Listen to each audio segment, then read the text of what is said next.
August 1990. Iraqi dictator Saddam Hussein sends his army into neighboring Kuwait. Its oil fields are rich for the taking, and Hussein may have his eye on Saudi oil too.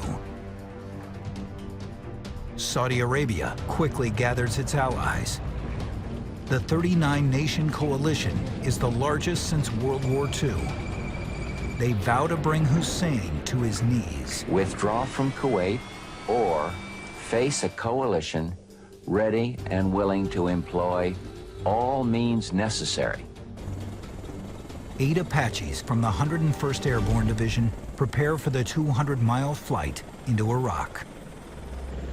We had to take out the radar sites at 2:38 in the morning, so all the aircraft could fly through this corridor. The Apaches take off and speed across the desert, cruising just 50 feet above the ground to avoid radar detection. There's a total blackout on navigation lights, total radio silence.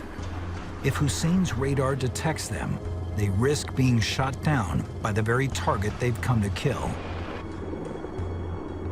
It takes just over 2 hours for the Apaches to reach the radar towers. When they're 5 miles away, they hover for a moment, surveying their target. This is actual footage from General Cody's mission, the very first Apache strikes of Desert Storm. When we pulled the trigger, all 4 aircraft shot at the same time. You got 4 to 6 Hellfires en route. The time of flight's about 12 seconds. And then all of a sudden they start hitting. And when they start hitting, things start exploding pretty quickly, especially when we hit where the generators and all the fuel was. Okay, go to flechette right here. Do it. At about 4 kilometers, we started opening up with the rockets that had the flechette rounds, and that was to take out the air defense guns that were out in front. And then as we got closer, we'd open up with the 30 millimeter and finish off the job. It's 4 minutes of mayhem with 100% destruction. We put in excess of about 40 Hellfire missiles on the target, a couple hundred flechette rockets, and a lot of 30 millimeter, and then broke and flew low level back. Destroying the radar towers opens up a piece of the sky 20 miles wide. About 5 minutes into the flight back, we could see the jets coming in right over our head. And that's how the air war started. Over 900 coalition aircraft make their way into Baghdad. Safe passage, courtesy of the Apache.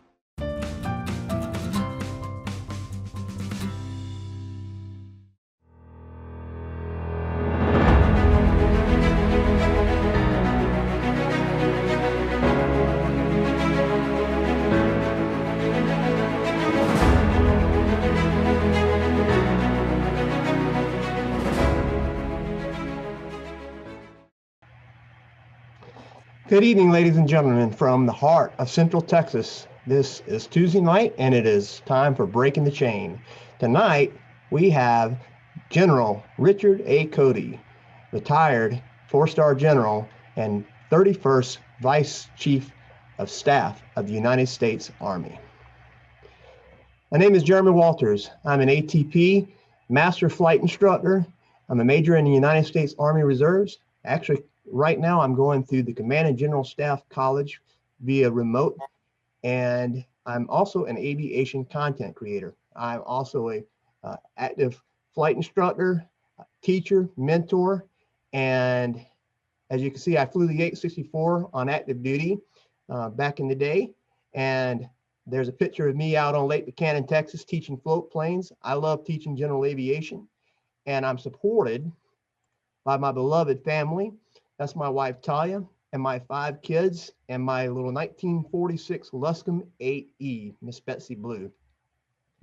Tonight, I'm going to be assisted by another AX-64 pilot by the name of Phil Learn. Phil's a retired Chief Warrant Officer 4 from the United States Army. He's an aircraft owner and a professional pilot. He owns a beautiful Beechcraft Debonair, and he was a standardization instructor pilot, and Phil and I actually flew and worked together while we were on active duty. Tonight, it is my distinct honor to introduce General Dick Cody, who was commissioned as a second lieutenant upon graduation in 1972 from the United States Military Academy at West Point, and then entered into the Army as a transportation officer. He served as a platoon leader, an Echo Company commander at 24th Infantry Division at Fort Stewart, Georgia. He was a company commander in the 229th Attack Helicopter Battalion. He commanded the best damn Apache battalion in the Army, 1st of the 101 Aviation Regiment during Desert Storm. He was the commander of the 160th Aviation Regiment, director of flight concepts, and also the commanding general of the 101st Airborne Division. He served as the vice chief of staff of the United States Army from 2004 to 2008, and then retired with 36 years devoted to service to the United States Army. And he's still serving in various volunteer projects, and he just completed a important military aviation safety board. During his time while he was in the Army, he was qualified in the AH-1 Cobra, the AH-64 Alpha and Delta Lombos, and the UH-60 and Mike Hotel 60 Blackhawks. Since he's retired, he has also been involved with General Aviation, and he was the chairman on the National Commission of Military Aviation Safety, which was due to President Trump and Congress on December 1st. As I mentioned, he's still heavily involved in general aviation and helps out with various Wounded Warrior projects. Ladies and gentlemen, it is my distinct pleasure to introduce tonight's guest, General Dick Cody. General Cody, welcome to Breaking the Chain. Sir, thank you for joining in tonight. Well, thank you very much, Jeremy. You could have shortened my obituary. Well, you know, I got to give credit where credit's due. I mean, and it's like Ryan and I taught, we didn't want to spend 30 minutes on your resume, but you know, we wanted to hit the highlights and stuff. So welcome. So, sir, I just wanted to ask you from the very get-go, what made you decide to go in the Army? And can you tell us a little bit about what your life was like as a young officer in the Army? Sure.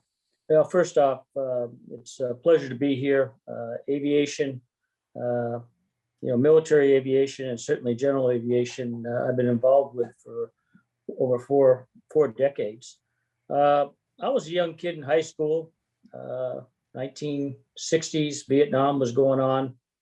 I was looking at going to West Point or Norwich and going into the Army.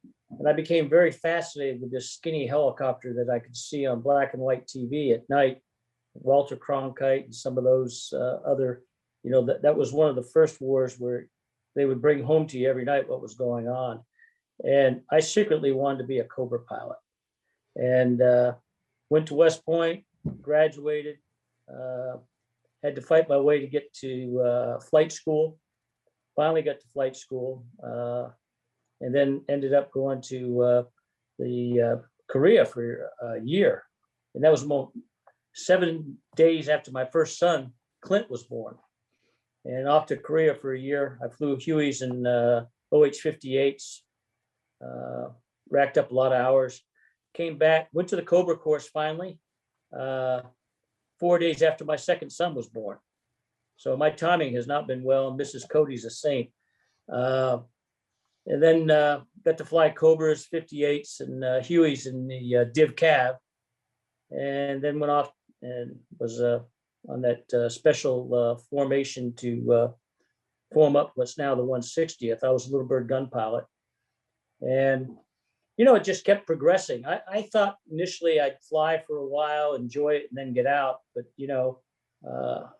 probably, somewhere during my captain years, I said, I really like this. And so, the rest is kind of history, as they say. I was very fortunate. I spent an awful lot of time, in fact, almost all my time in divisions and in aviation units, either commanding them or being an XO or S3. And then I got stuck in the Pentagon. My longest place I ever lived was the 6 years that I was in the Pentagon. So, but no, it was something I wanted to do. I didn't tell many people about it. You know, it's one of those things when you're a young teenager. God, I'd really like to fly those things.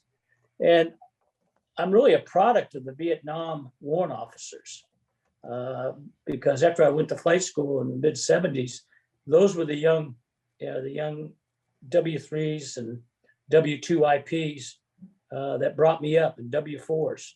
And they taught me an awful lot. And that's probably why I stayed in. I really enjoyed it. And they gave me the foundational basis from all their experience. We didn't have the internet back then. And so it wasn't like you could read up on certain things. I mean, we literally got taught safety and standards in the pilot's briefing rooms every day in our units. So yeah, it was a good ride, quick. 36 years go by real fast. I bet, sir. Yeah, I've got a question for you, sir. I know you said you got started in aviation kind of through the TV and watching Walter Cronkite on TV. Did you do any general aviation stuff prior to the military, or did you get into the GA stuff after or because of the military? Yeah, it was because of the military. Phil, my first ride in a aircraft was a TH-55. And I didn't find that hover button for a couple of days, I'll tell you. Yeah, I always equate hovering to trying to sit in a chair on top of a beach ball when you first start. Yeah. But once I got the bug, I got my civilian license right after Korea in Cessnas. And then I was fortunate enough over the years, I was able to buy a Cessna 172. I kept that for a few years. And then my wife got her license while I was at Command General Staff College. And it's kind of like taking your wife out and teach her to fish, you know? And then she goes, geez, we need a bigger boat. And after she got her license, we were flying the 172 cross country with the two boys. She goes, we need a bigger airplane. I said, no problem. And so I went out and bought a 206, and I've had it for about 36 years now. Wow. Yeah, it's my baby. We've overhauled it. We've made it like brand new. So from the time I was a captain, I was flying both military and civilian. Awesome. Very good. The 206 is a good airplane too. They're solid. They're rugged.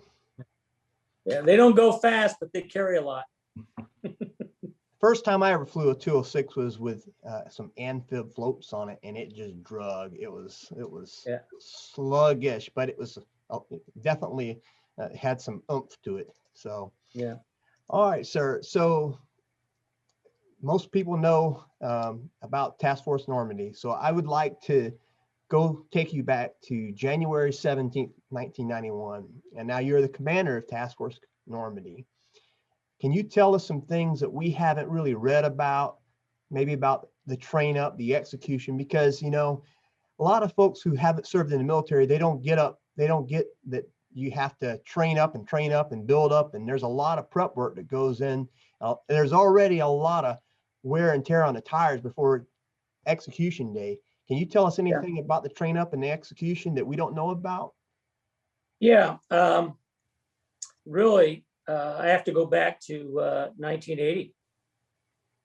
Right after Desert One, we formed up in the desert, and I was a young captain. We had the little birds. I was with the guns, and then we had the other little birds to carry the special mission guys. And then we had the Blackhawks out there and the Chinooks. And we were actually training up for what would be Desert 2. And a lot of the tactics, techniques, and procedures that we were training on back then in the deserts out there at Yuma and other places, 10 years later, I got to use again. And luckily, I had CW4 Lou Hall, who was with us back then. And we learned a couple things. You got to remember, we were just flying night vision goggles.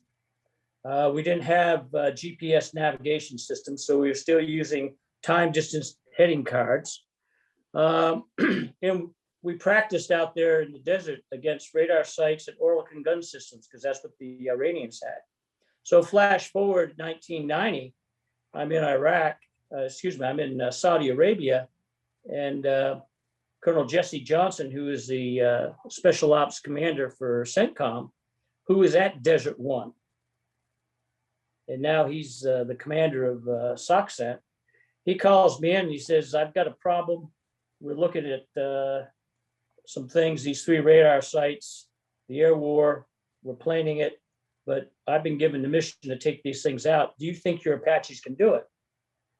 And they had some overhead imagery and stuff like that. I looked at it and I said, yeah. He said, no, I need 100%. I said, well, you asked me if we could take it out. I said, sure.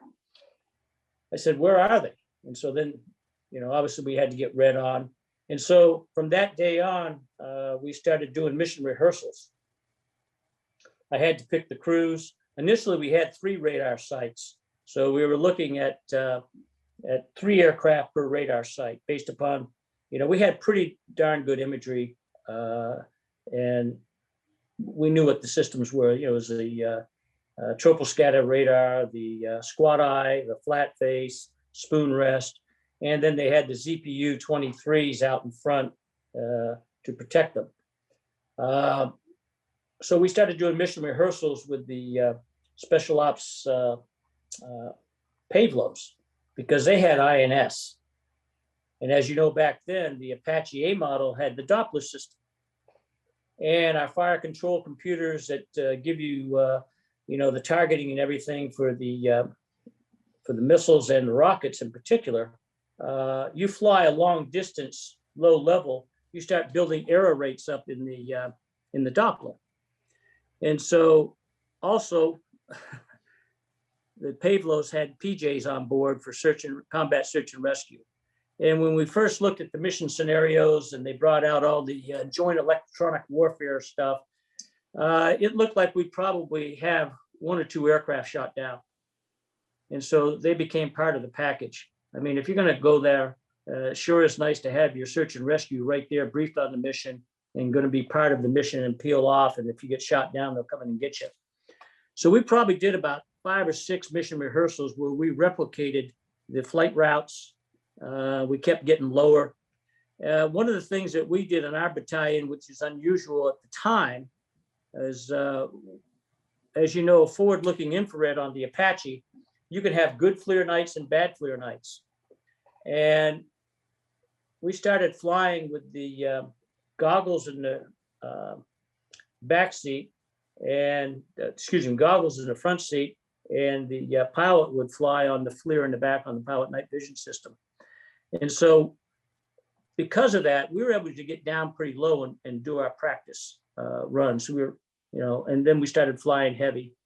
The unique thing that a lot of people didn't know was we probably were going to have to refuel. So they had several options for refueling us, either going in or going out. And if you remember what happened in Desert One, there was a lot of moving pieces for refueling and all that.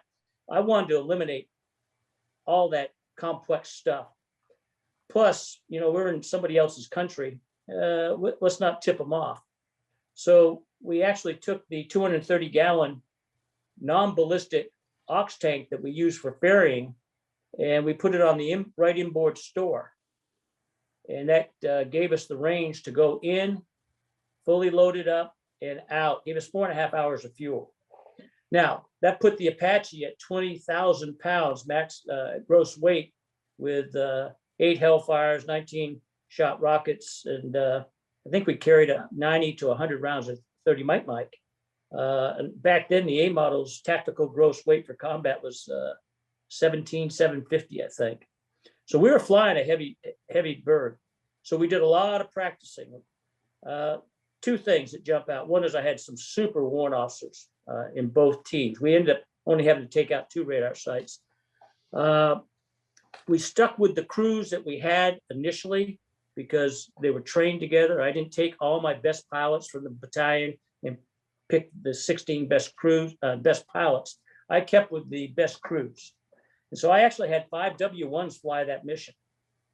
In fact, the kid that was flying with me, he's now retired W5, Brian Stuman, he was a W1 flying with the battalion commander. He was my front seat gunner.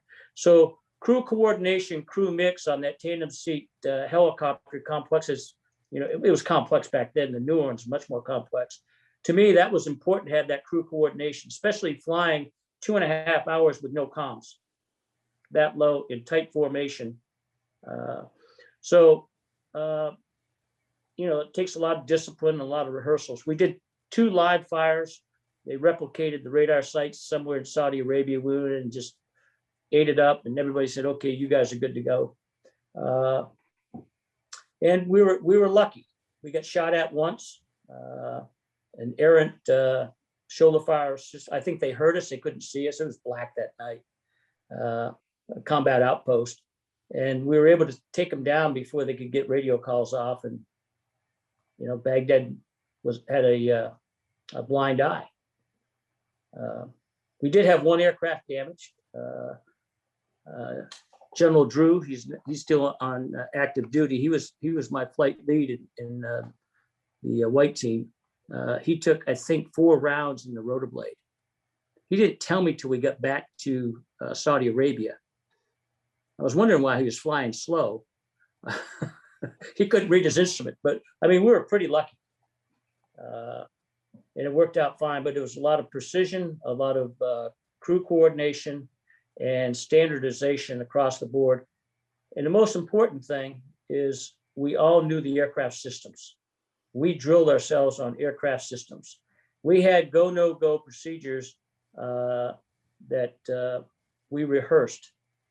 We weren't going to have another Desert One where if you had a, one caution light, we turn around because we had backup systems you could look at, and we talk through it and say, okay, if I've got a pressure light, but the transducer is bad, but the gauge says it's okay, we're still flying.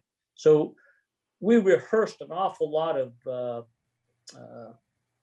second and third order effects on the aircraft. And I mean, these pilots I had were just phenomenal. They knew their aircraft, and we were able to get everybody in and get everybody out. That's awesome, sir. Yeah, that's great.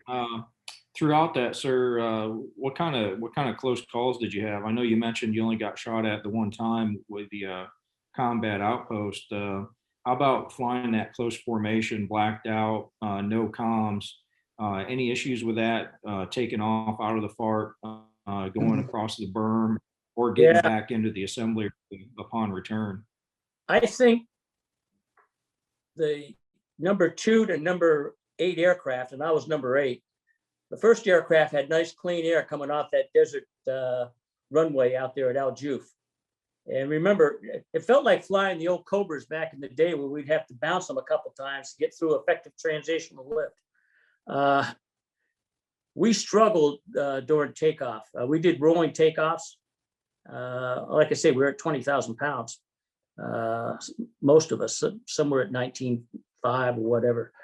But we pulled the aircraft right up to into the yellow on torque and on EGT or TGT rather. And you had to be real careful. You got too slow. and so the first 30 minutes, we had a beast in our hands. But because we were so heavy, we were burning a lot of fuel and we were transferring it in. After about 30 minutes, the flight characteristics of the aircraft were, you were flying a heavy aircraft, but not what we had 30 minutes ago. The other piece was we decided to fly in trail behind the Pavlos. And we said, let's make sure that we're, 2 rotor discs, no closer. And a couple of times guys, but everybody corrected. The real hairy part was once the Pavlos dropped the chem lights, something we learned out in the desert at Yuma back in 1980. We had IR chem lights. So we had them break the IR chem lights, and the PJs in the back of the Pavlos over the RP, which we all had in our Doppler computers. they would drop those chem lights, and we could see them with our night vision goggles, but you couldn't see them with the naked eye. We flew over that, updated and reset our Dopplers and reset those error rates. And boom, we went to target indexer, and they're 12 miles out. There was the target. And as we moved in, we were right echelon. And we wanted to be about 3 rotor disc apart. And when we started firing, and then moving in with rockets and stuff, it was pretty chaotic. We'd done it before several times, but now the adrenaline. And so we had to correct ourselves. And the guys, I was a backseater. The backseaters had a workout, making sure we could stay on the targets, but also checking left and right so we didn't get too close to each other. So that was probably the hairiest thing. Probably for Tom Drew, when he broke and took all those rounds, that was probably a little bit hairier for him. Yeah, that's a testament to your rock drills and your, discipline, because I know the enemy gets a vote too once you get into that position, and everything is planned out, but the plan kind of goes sideways sometimes once rounds start flying. Either you're firing and people get excited and want to advance faster than their wingman does. So it's a great testament that you guys were able to do that, blacked out at night in hostile territory, and get out of there safely. Yeah. Listen, I was just a coach and backseater. I can't brag enough about my warrant officers, Lieutenant Drew, Captain Shufflebarger. So there were 3 commissioned officers on that flight. The rest were warrant officers. 5 of them were W1s. But at the same time, if you remember, the Apache was a beleaguered aircraft.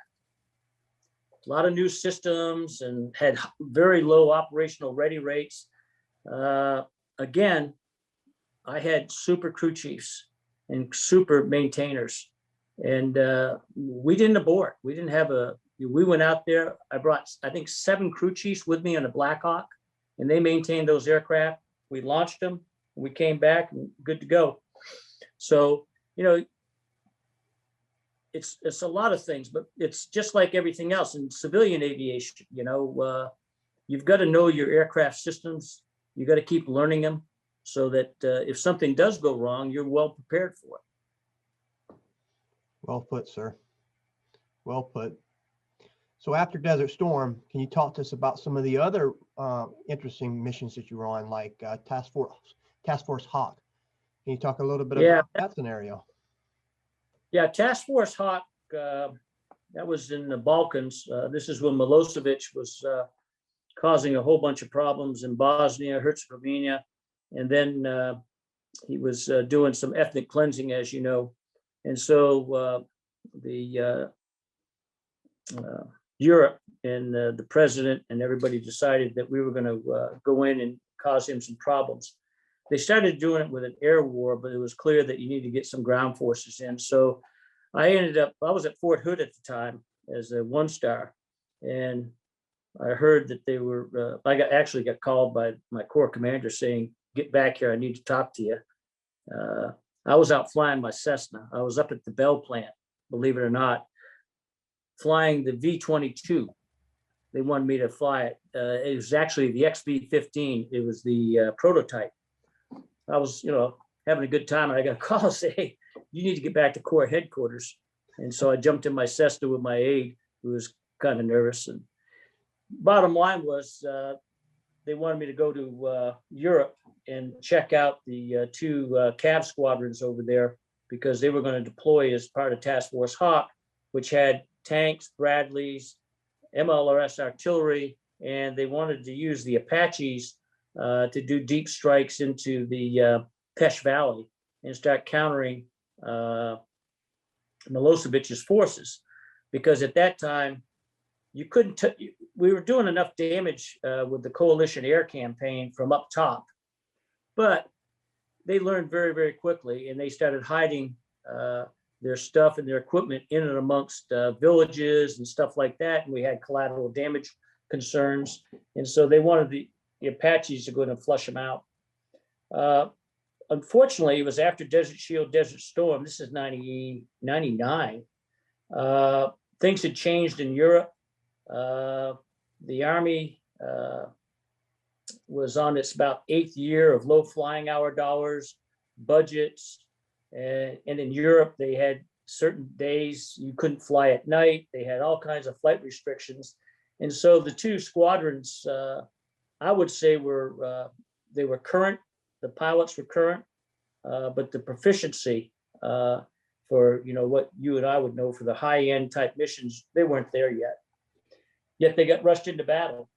And so I got sent over to evaluate. Next thing I know, they made me the deputy commanding general of that. And we deployed them in. It took a while to get there to Tirana, Albania. I didn't even know where that place was. It doesn't even have a McDonald's, okay? By the time we got in there, and it was one of the rainiest seasons ever, the airfield was muddy. It looked like a bar scene out of Star Wars.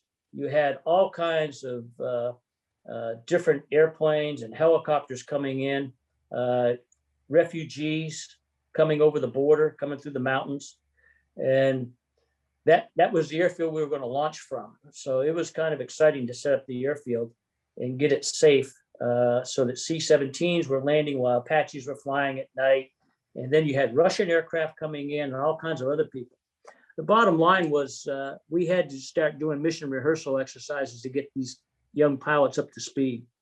And there was a lot of angst to using the Apache, as well as a lot of angst politically to start a ground war with Milosevic. I would say, we lost two great warrant officers. We had a hydraulic failure in the Apache. Anybody who knows the Apache, if you have a hydraulic failure, it's not good. It was a servo actuator that failed. The poor kids didn't stand a chance. That was a dampener. And then as this whole scenario developed, we probably did about 5 or 6 mission rehearsal exercises right up to the border, crossing over, coming back.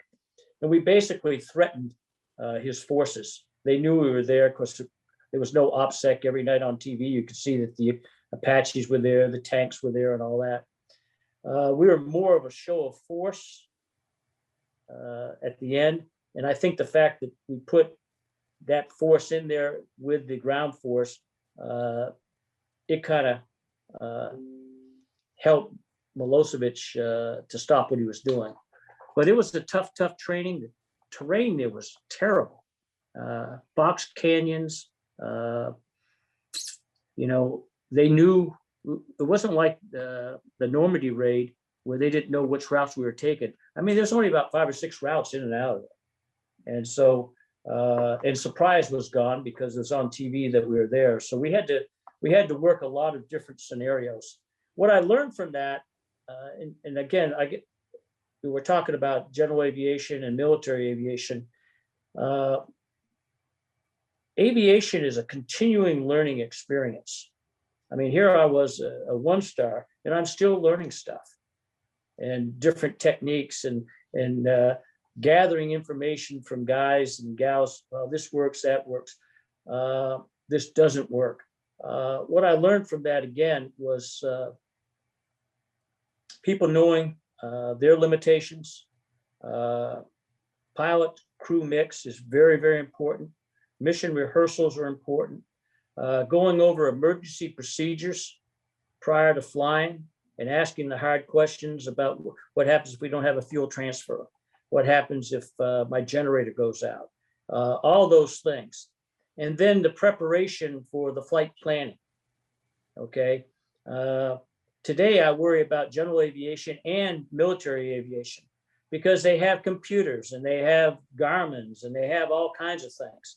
And so because of that, people aren't doing their, what I call the pull out your map, measure your stuff, check the terrain, and do all that flight planning and have it in the back of your head, because if the Garmin ever goes out, or in the Apache, if the multifunctional displays go out, how are you going to fly and get home? And we rehearsed that so the guys could fly without using their nav systems, because it was that important. And so I learned a lot during that exercise. It was some tough flying. I'll just tell you that. Sir, going down that same path, you've commanded so many different units at different echelons in the military throughout your 36-year career. What was kind of the trend that you saw as a leader at the different echelons as far as safety, and what were some of the concerns that you could see at each level? Yeah, great question, Phil. In my early days, in the 70s, we were having a lot of accidents. And I lost a good captain friend of mine and lieutenant in the Cav flying a Cobra. And it was a bad crew mix. We knew that. I wasn't the commander. I was, back then, captains were platoon leaders, if you remember. But I can remember sitting in the chapel with a couple of my warrant officer IPs and stuff. And we kind of looked at each other and say, never again are we going to let something like this happen. And that was emblazoned in my brain about crew coordination, flight planning, risk assessments, going through, they had an engine failure a quarter mile away from Savannah Airport, Hunter Army Airfield, at night. No goggles back then. And if you know that runway, the runway is here, but the rice paddies out there another 25 to 30 feet lower, and they pulled pitch way too high. So I learned early on about emergency procedures, standardization, evaluating the crew mix, picking the crews to fly the missions that they were there for, currency versus proficiency. Both those pilots were current in their aircraft. Were they proficient enough for that mission? Probably not. And we should never allow that to happen. And so every unit that I took command of, I carried that lesson with me. And I was blessed over the years. I mean, I said it up front. I'm a product of aviation warrant officers, safety standards guys, maintenance guys that held the standards, were tough, because there's nothing easy in aviation. You know, you've got to take the hard right road. You can't take the path of least resistance because it'll lead to disaster. And so that's the first thing I took from it. The other is, no matter what happens in the life cycle of an army, you know, we had some administrations that didn't have big military budgets. Okay. So flying hours were down a bit. That still doesn't mean you go out and fly like you had a lot of flying hours. It just means you have to adjust. Got to use your simulators more, work your emergency procedures. If you're not flying as much, then you spend a lot more time in pilots briefings, going over the pilot's handbook for you civilian pilots. And in the Army, it's the -10 manual, and drilling each other on it. And so it's just, again, continually learning and continuing to hold to the standards. The other hard thing is when you see behavior outside the cockpit, you've got to assume that that behavior will be inside the cockpit.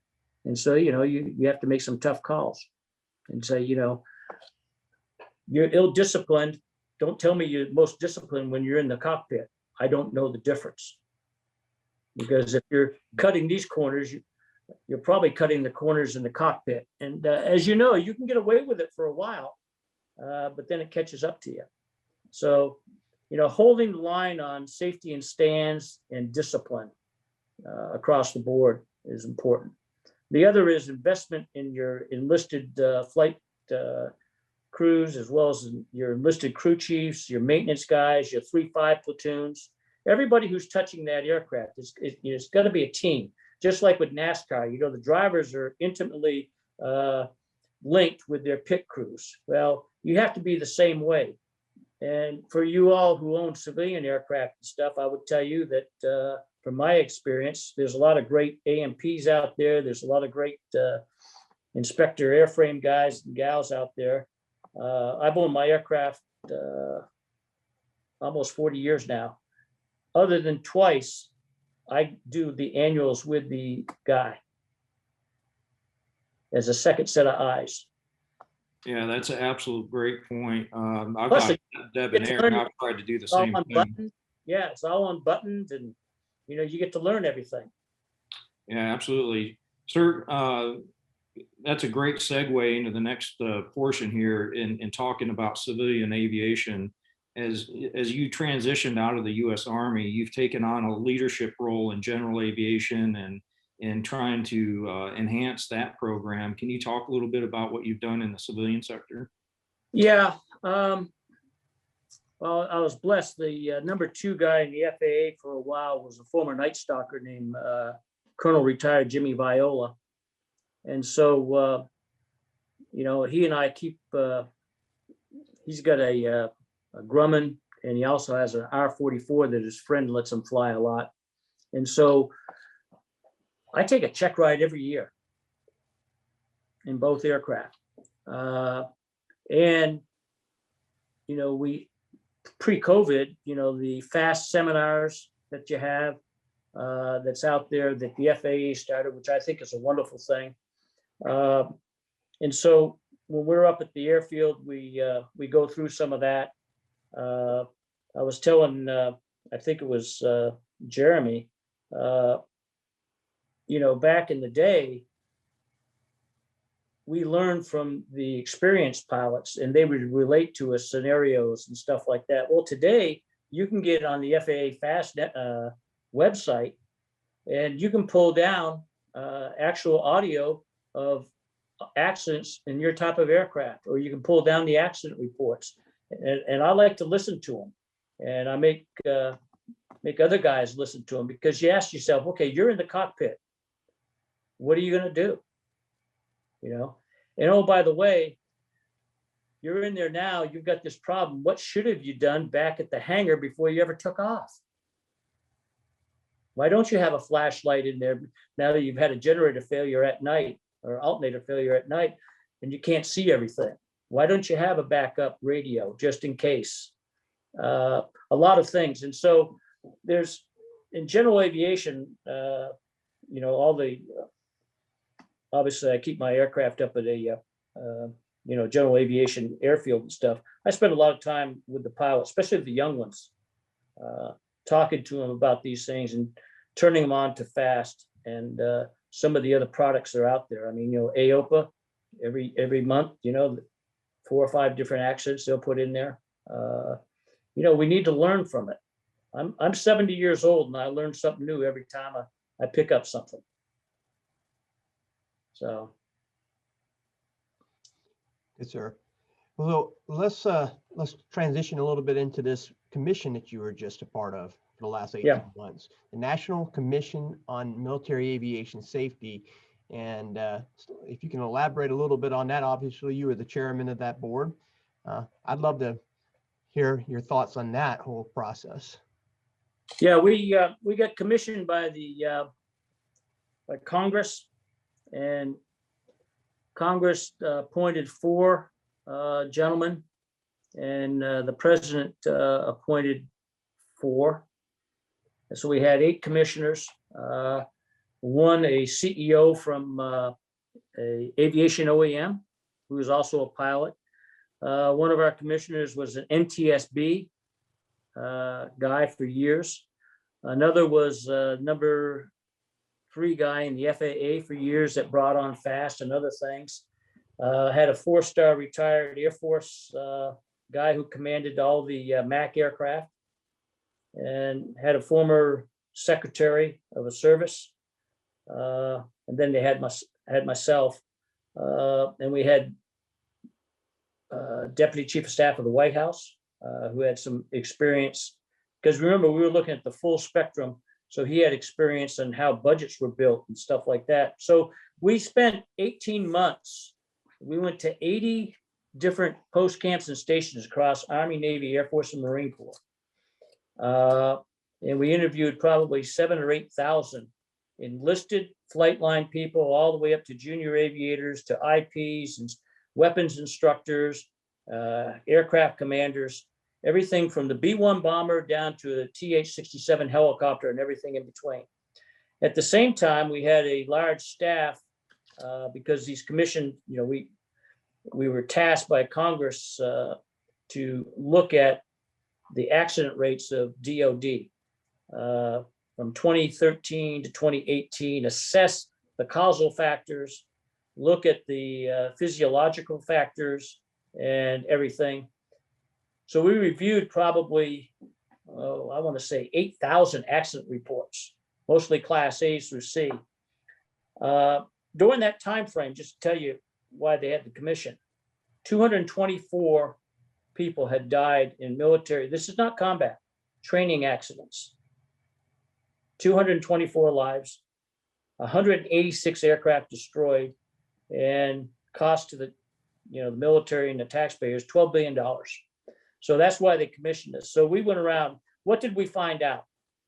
We found out a couple of things. First off, and I went through the accident reports, and each service had different formatting and stuff, but you can get right to the causal factors. We didn't see any new accidents, just newer, younger people having the same accidents. First thing, I mean, that was unfortunate. We saw the training base had cut flying hours because of budgets, and they relying more on simulation, not for emergency procedure training, but cockpit training, flying training, and then going out. And so the actual hands-on flying and the training base across the board had taken out actual flying hours and put more into simulators. And then that put a burden on the units when they received these new young pilots. And because of the drawdown starting in 2010 across the board, the aviation units across all the services were smaller, but the demand signal is still this high. And so you had this gyros spinning faster. So you got units that are just coming back or getting ready to go, getting pilots and mechanics out that weren't trained like they were 10, 15 years ago. It becomes a burden, and immediately everything defaults to currency and not proficiency. That was the first thing. The second thing was we pointed out that the op tempo after 16, 17 years of war was catching up, and there's safety culture wasn't as strong as it should be. And then the third thing we pointed out was they need to increase the flying hours of all the units and stop waivers. A lot of waivers out there. And for you civilian pilots, the military has a very strict requirements each year for how many simulator hours, how many hours you fly, what type of scenarios you fly, and profiles and everything else. And you can waiver them at the colonel level. And there was a lot of guys flying on waivers. About 8 or 9 of the Class A's that I reviewed, guys were on waivers for night vision goggles. They expired. They hadn't flown goggles in 60 days, went out with an IP to get current, and they augured in. So we wrote a report. I'm just going to put this up here. This is what the report is. It's only 50 some odd pages, but we wrote it hopefully to influence what's going on in the flight line, influence Congress to resource better. The other one last thing I'll bring up, because a lot of you guys out there fly with Garmin's and all these fancy cockpits and stuff like that. We asked the question, and we went to NASA and we went to commercial aviation, went to American Airlines, Delta Airlines, and looked at their training programs. We found that in some cases, technology had outpaced the human. And so they were becoming more inside the cockpit, playing with stuff because of the technology and not flying the airframe. So that's kind of a quick synopsis of what we did. Awesome, sir.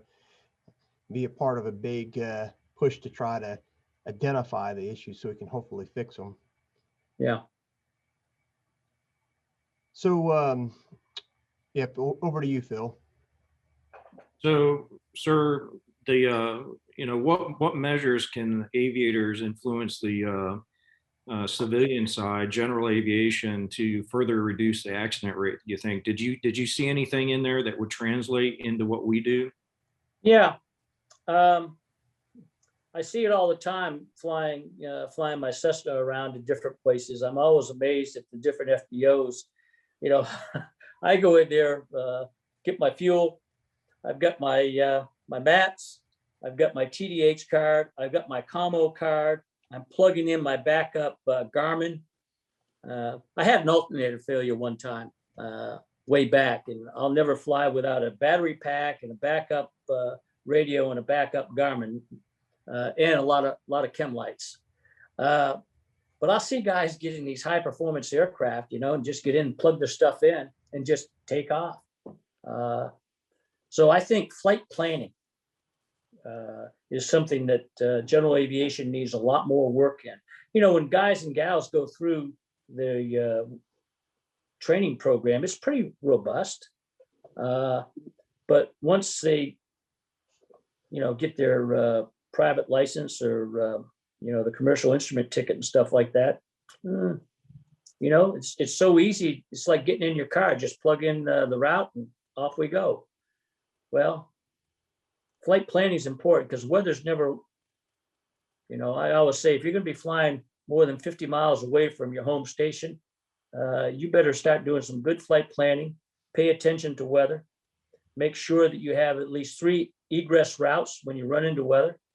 And even flying like my 206, it's full instrument rated and everything else. I don't fly it hard IFI unless I really have to, because I remind myself it only has one alternator. And so you're one fan belt away from some real exciting flying.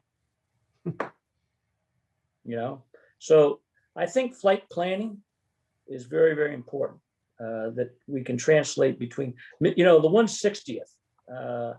My son's the former 160th Little Bird gun pilot. And it's amazing to me, the 160th has some of the more fantastic flight control computers and the whole 9 yards. They still train to time, distance, heading, trip check, commo cards, and religious flight planning before they go, because they assume that stuff will break, but they still have to do the mission. We kind of need to be that way.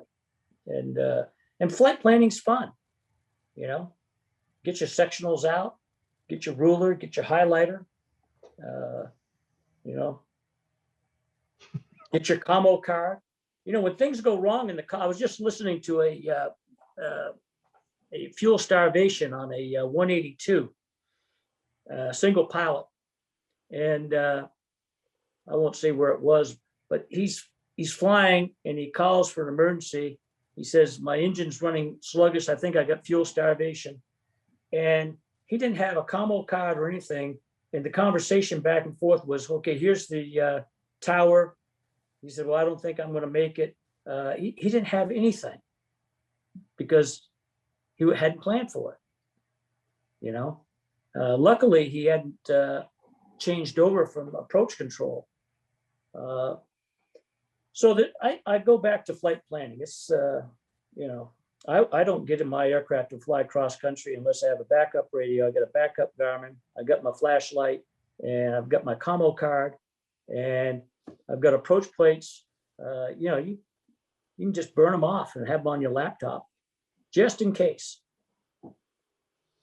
Well, so, it goes back to exactly what you said. We talked about at the very beginning of this webcast tonight. And the reason why Task Force Normandy was successful was because of all of the MREs, all of the rehearsals, and all of the practice and planning. So I think that the big ticket item that we're learning from all of this discussion is plan, plan, plan. Be ready. Be ready for your worst contingency situation. Sir, yeah. Listen, flying is fun.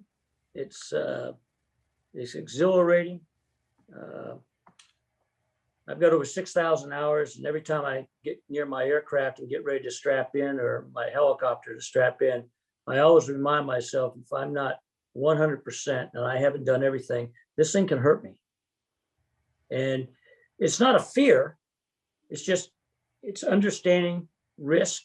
It's understanding that you need to do certain things before you break ground, because takeoff is optional, landing is mandatory, and you have to think that way. Yes, sir.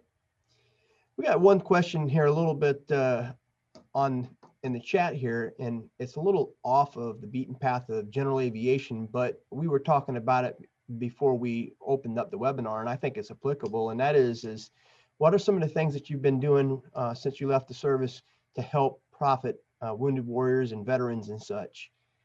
Yeah, well, thank you. I mean, I'm not soliciting, but I've been chairman of Homes for Our Troops since I retired. And it's a nonprofit organization, 501c. We don't nationally advertise, but we're the largest builders in the country. We've built 317 homes, brand new, mortgage-free, all specially adapted. These are 2,800 square foot homes. And we build them for the severely 9/11 Afghanistan and Iraq veterans. And right now we've got 42 projects in about 36 states. And we're going to continue this mission until every one of these 1,900 plus severely wounded veterans from this war have a safe home that gives them the freedom that they fought for. And we want to give back to them that freedom. One of the things I'm most proud of is that we've had 42 babies born in our homes this year in 2020. I said it's due to COVID. So our tagline is building homes, rebuilding lives. And we stayed with these veterans the whole time. So, you know, it's my passion. It's really my number one job in retirement to run that organization. And, you know, we can't do it without the great American people. And every time I give keys to a brand new family, I always say, that I don't say this is from Homes for Our Troops. I say, on behalf of the American people. And, you know, so we do that. We're running pretty good. Did 25 homes during COVID, which speaks well of my general contractors. Yeah, they're hard to come by. So so we had another question on here, kind of a fun question. Based on your military service and then your civilian flying, what are your two favorite aircraft that you've piloted throughout your military career and then your civilian flying?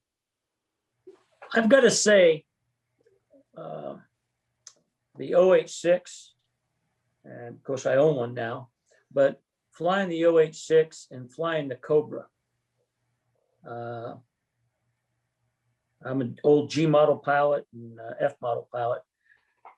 Those were two fun aircraft to fly.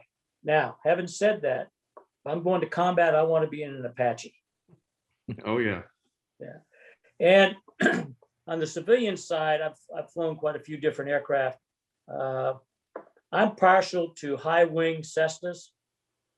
I love the 206. It's very stable. It's got a lot of power. It's comfortable. I loved my 172 until my wife said it was too small.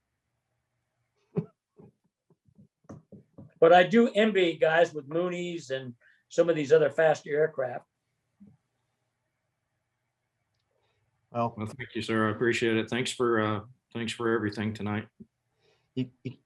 absolutely, sir. You can't go wrong with a 206, that's for sure. One final question, and then, sir, I'd like to have you close out your remarks before I close out the meeting, if you don't mind. And that is, what is General Cody's definition of a professional aviator?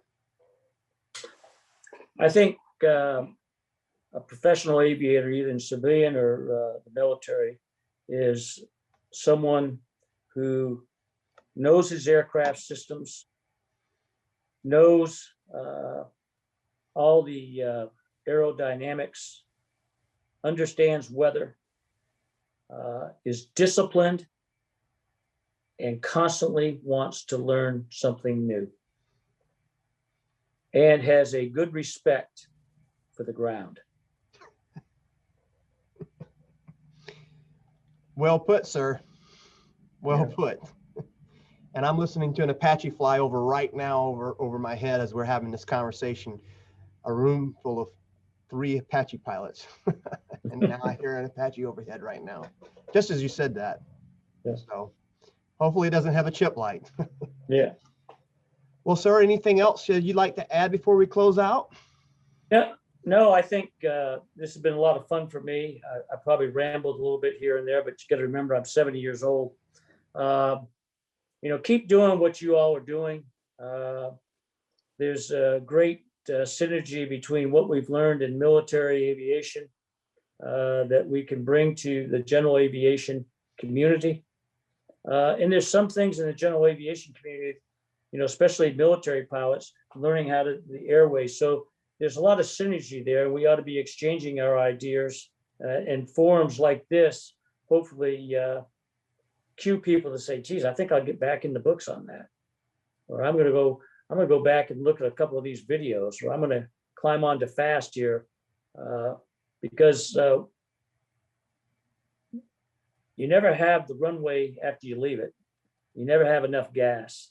And you never want to say when something happens, gee, I wish I should have.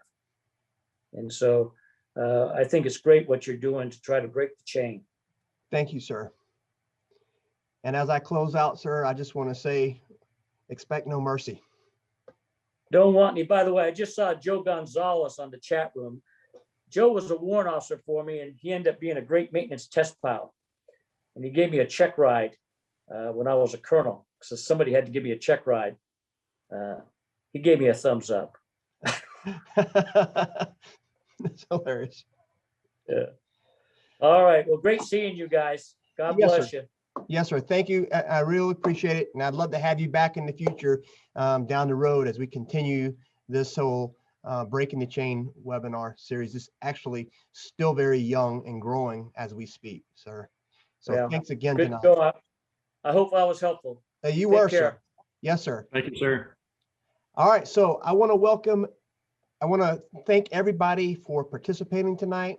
And I would like for everybody to come back 1 week from tonight, 7:30 p.m., as I have my friend Brian Lloyd talk about his round the world solo trip in his Mooney called Spirit in commemoration to Amelia Earhart's anniversary.